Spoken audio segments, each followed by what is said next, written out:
Today's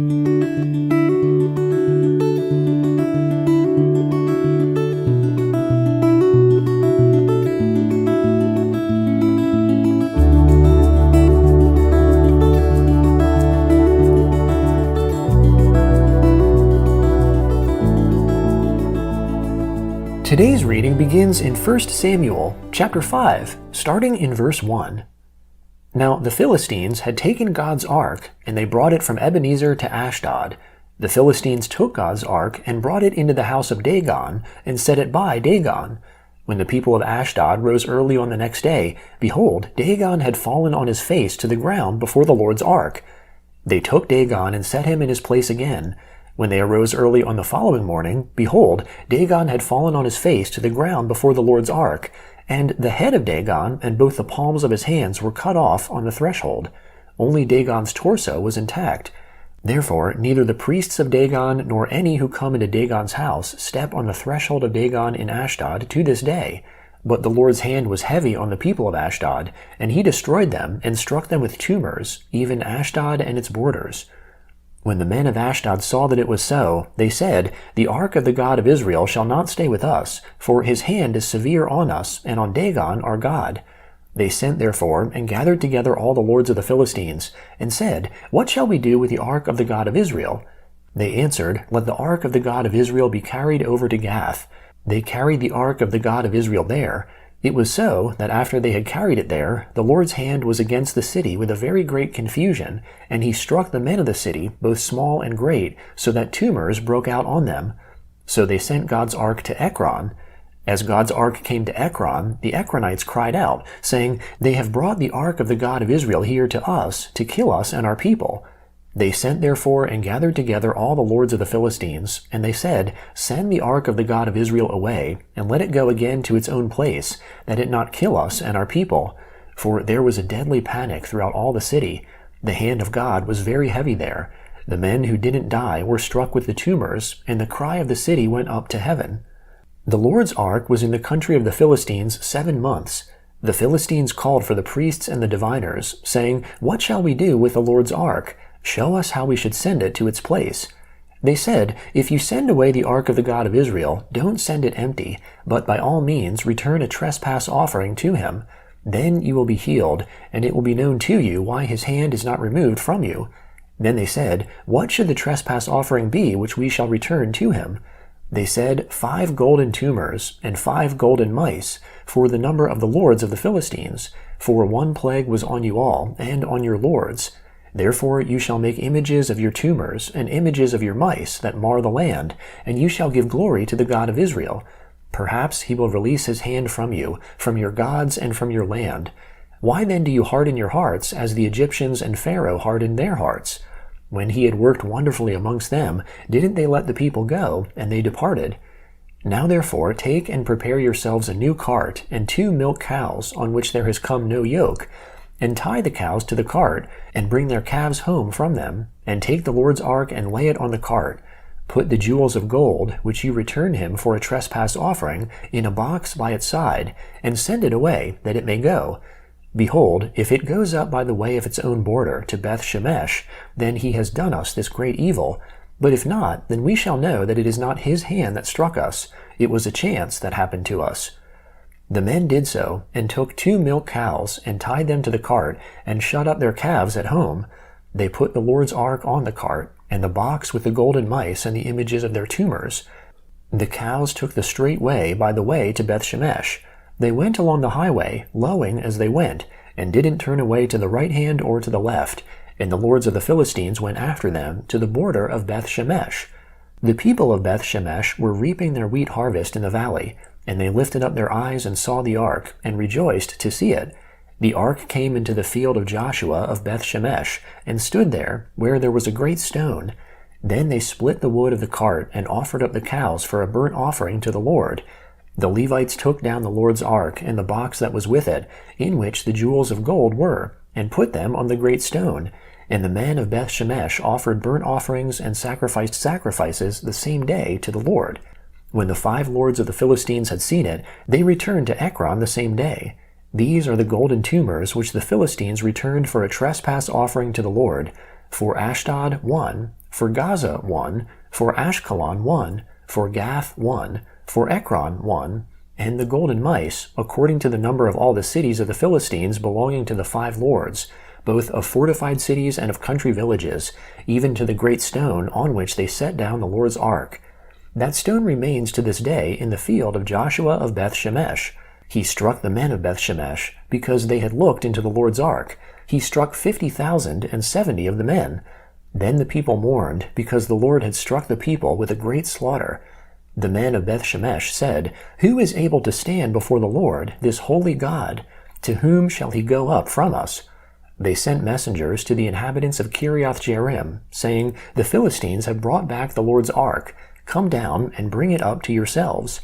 The men of Kiriath-Jearim came and took the Lord's ark, and brought it into Abinadab's house on the hill, and consecrated Eleazar his son to keep the Lord's ark. From the day that the ark stayed in Kiriath-Jearim, the time was long, for it was 20 years, and all the house of Israel lamented after the Lord. Samuel spoke to all the house of Israel, saying, If you are returning to the Lord with all your heart, then put away the foreign gods and the Ashtaroth from amongst you, and direct your hearts to the Lord, and serve him only, and he will deliver you out of the hand of the Philistines. Then the children of Israel removed the Baals and the Ashtaroth, and served the Lord only. Samuel said, Gather all Israel to Mizpah, and I will pray to the Lord for you. They gathered together to Mizpah, and drew water, and poured it out before the Lord, and fasted on that day, and said there, We have sinned against the Lord. Samuel judged the children of Israel in Mizpah. When the Philistines heard that the children of Israel were gathered together at Mizpah, the lords of the Philistines went up against Israel. When the children of Israel heard it, they were afraid of the Philistines. The children of Israel said to Samuel, Don't stop crying to the Lord our God for us, that he will save us out of the hand of the Philistines. Samuel took a suckling lamb, and offered it for a whole burnt offering to the Lord. Samuel cried to the Lord for Israel, and the Lord answered him. As Samuel was offering up the burnt offering, the Philistines came near to battle against Israel.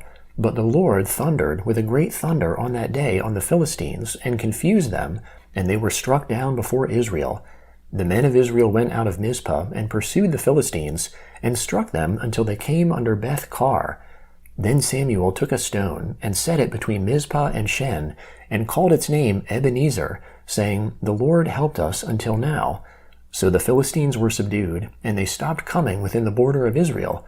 The Lord's hand was against the Philistines all the days of Samuel. The cities which the Philistines had taken from Israel were restored to Israel, from Ekron even to Gath, and Israel recovered its border out of the hand of the Philistines. There was peace between Israel and the Amorites. Samuel judged Israel all the days of his life. He went from year to year in a circuit to Bethel, Gilgal, and Mizpah, and he judged Israel in all those places. His return was to Ramah, for his house was there, and he judged Israel there, and he built an altar to the Lord there. The Gospel of John, chapter 6, starting in verse 1. After these things, Jesus went away to the other side of the Sea of Galilee, which is also called the Sea of Tiberias. A great multitude followed him, because they saw his signs which he did on those who were sick. Jesus went up into the mountain, and he sat there with his disciples. Now the Passover, the feast of the Jews, was at hand. Jesus therefore, lifting up his eyes, and seeing that a great multitude was coming to him, said to Philip, Where are we to buy bread, that these may eat? He said this to test him, for he himself knew what he would do. Philip answered him, 200 denarii worth of bread is not sufficient for them, that every one of them may receive a little. One of his disciples, Andrew, Simon Peter's brother, said to him, There is a boy here who has 5 barley loaves and 2 fish, but what are these among so many? Jesus said, Have the people sit down. Now there was much grass in that place. So the men sat down, in number about 5,000. Jesus took the loaves, and having given thanks, he distributed to the disciples, and the disciples to those who were sitting down, likewise also of the fish, as much as they desired. When they were filled, he said to his disciples, Gather up the broken pieces which are left over, that nothing be lost.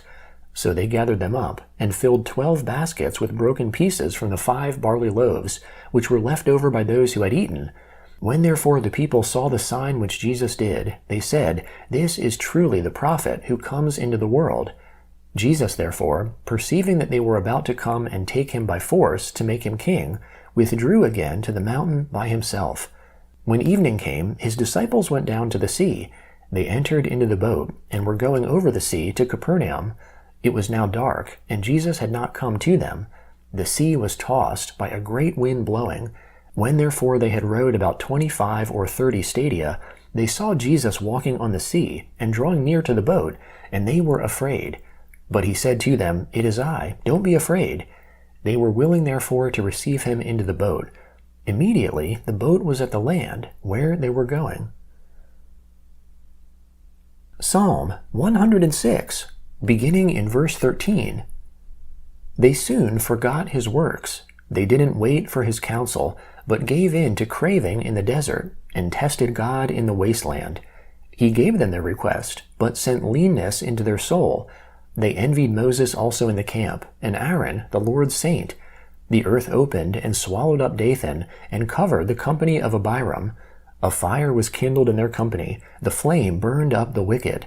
They made a calf in Horeb, and worshipped a molten image. Thus they exchanged their glory for an image of a bull that eats grass. They forgot God, their Savior, who had done great things in Egypt, wondrous works in the land of Ham, and awesome things by the Red Sea. Therefore he said that he would destroy them, had Moses, his chosen, not stood before him in the breach, to turn away his wrath, so that he wouldn't destroy them. Yes, they despised the pleasant land. They didn't believe his word, but murmured in their tents, and didn't listen to the Lord's voice.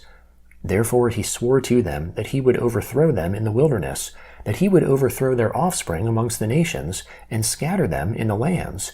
They joined themselves also to Baal Peor, and ate the sacrifices of the dead. Thus they provoked him to anger with their deeds. The plague broke in on them. Then Phinehas stood up and executed judgment, so the plague was stopped. That was credited to him for righteousness, for all generations to come. Proverbs chapter 14, starting in verse 32. The wicked is brought down in his calamity, but in death the righteous has a refuge. Wisdom rests in the heart of one who has understanding, and is even made known in the inward part of fools.